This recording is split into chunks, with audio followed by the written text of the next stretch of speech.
A book is being written about the Prime Minister's time in office. Apparently it's going to be out by Christmas. Is that the release date or the title?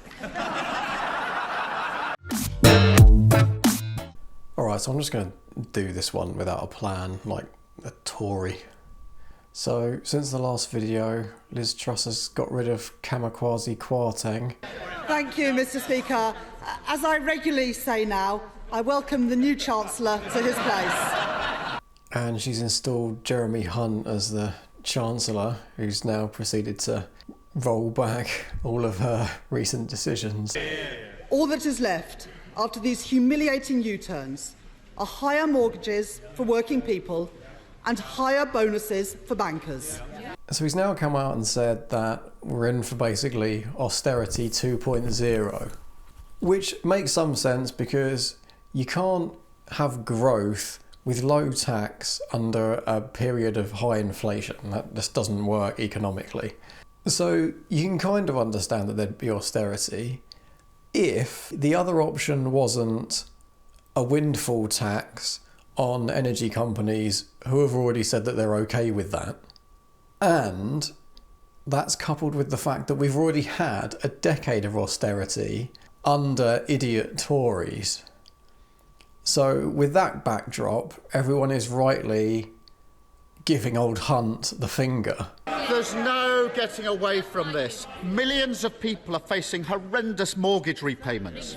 And she's admitted it's her fault. She shouldn't have conducted an economic experiment on the British public.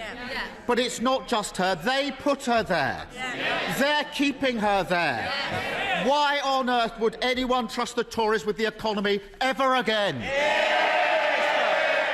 I just don't know what to make of this anymore. I mean, perhaps that's their goal, is just complete chaos like Boris Johnson, but I don't think this is contrived. I think this is just ineptitude on a grand scale, because the whole party now is not full of experienced politicians. It's just full of sycophants and idiots. You know, there's talk of a possible coup. There's talk of another leadership campaign.